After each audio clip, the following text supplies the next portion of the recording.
Hey Pisces, welcome to your quantum reading. This is for Pisces Sun, Moon, Rising. Welcome to my cross watchers. Cross watcher, you could be dealing with a Pisces. The message could be for you. Feel free to take it however it resonates with you and your situation. Keep in mind, these are general and timeless readings. Everything that you need to access is down below in my description box. My website link, Instagram handle, all that good stuff down below. Never give your power away over to these readings. You're in full control of your own life choices and decisions. And thank you guys so much for liking, subscribing. Thank you for all the ways you've been here and supported the channel. Let's dive in. This is a very clear-cut message. I know this may or may not be for maybe just one Pisces out there, but this is just kind of like a heads up that if you're dealing with relationships or living situations and there's an element of toxicity to it, that's why this foundation is cracking. And it's interesting. I saw that, like, I don't know how to explain that, but you just have to see the writing on the wall, see it as it is.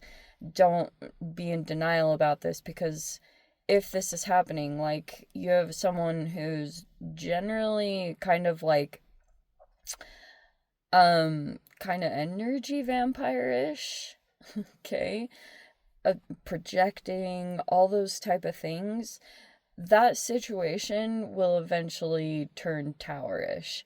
So it's like, you have to see it for what it is, okay, and maybe take action to change the situation, to remove yourself, whatever it is. It's more of that kind of a message, like a heads up, and to obviously stay focused on yourself and what you can control and what you can do about the situation. But that's why I was saying this, because Gnosis, which is inner knowing and mystic truths, it's in an interesting position, which can be kind of like when you're in a little bit of denial. You're like, oh, this isn't so bad, I can handle this. Yeah, no. Like, it affects you so much more than you may realize. And I know that you guys are generally most Pisceans I meet are very flexible. Like, you kind of go along with things, like, you're just really adaptable. And that is a huge strength. But sometimes it can be where you're just like adapting so well and the situation isn't the best for you and your health and your mental well-being and your spirit and all that good stuff. So if that's what's happening, this could just be some kind of relationship that you have. Let's see. Yeah, I mean, Ace of Cups is in the reverse. The Ten of Swords is in the upright. And then here is the Page of Cups in the reverse and the Death card.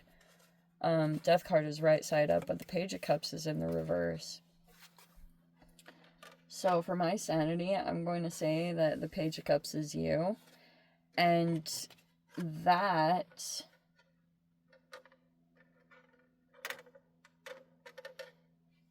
it feels like when you deal with this type of energy, it affects your emotions.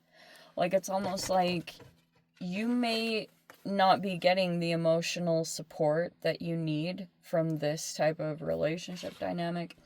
But the Death card, that's an interesting little mix to throw in here, because there's the Eight of Swords. Did I show you that?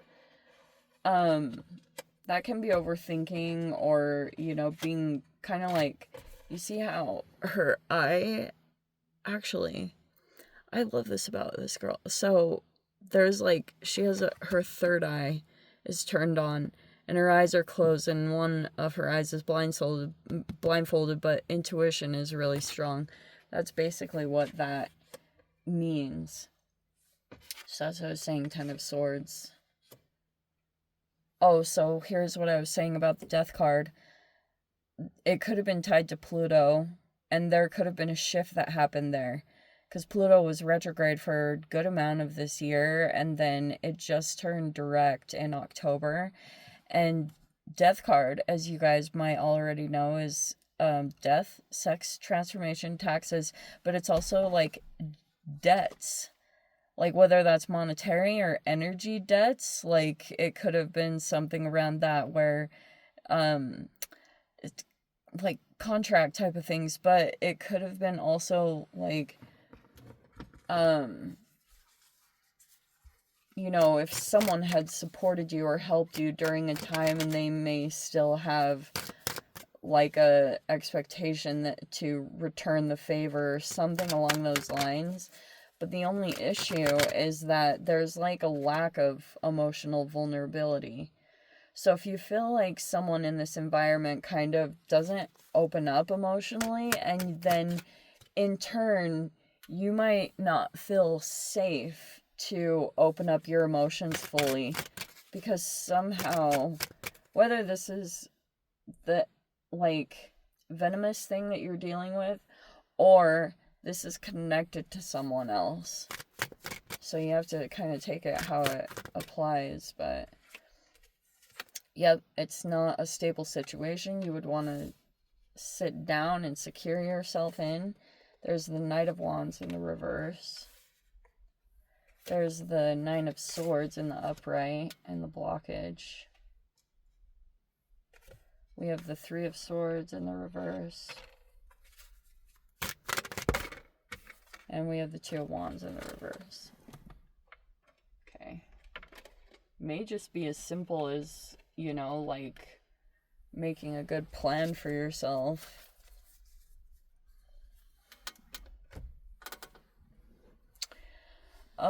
Okay. So there's someone else here in this environment, this Knight of Wands in the reverse. And if this person had taken action in this environment, look at all the swords. Look, there's the 8, the 9, and the 10. I just barely realized that. And it's like the things that are key to this being a healthy situation, those are upside down, which is telling me that with this particular connection, for whatever reasons, it's like you might not be able to fully express yourself emotionally, for if that gets denied or you feel like it gets manipulated or used against you, whatever the thing is. And there's the lack of stability right there. There it is. Like, it doesn't feel safe, secure, something where you can really take roots.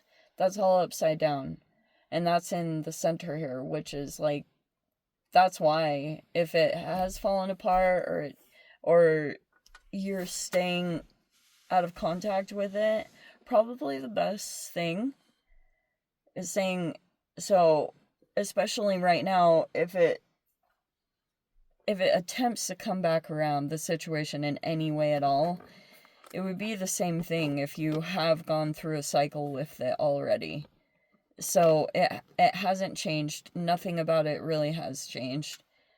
Even if there's a person that could be coming forward towards you and they're right, that's why I was saying, either this person holds back their emotions, but there could be something else toxic in this environment. I don't think it's this energy, the Death card in the upright. But, oh wow, so interesting. You guys tend to have like a really good connection with Scorpios. Like in most compatible things, you're like I think I came across something where Pisces and Scorpios get along like bread and butter. Like they go really well together because you get each other on an emotional level. And you know, that depth is there, and it can be very nourishing, but it just feels as though there's an element of this that's like, this Knight of Wands reverse is the only thing that's really like, I'm not a fan of it. Yeah, I don't like that in the reverse, especially.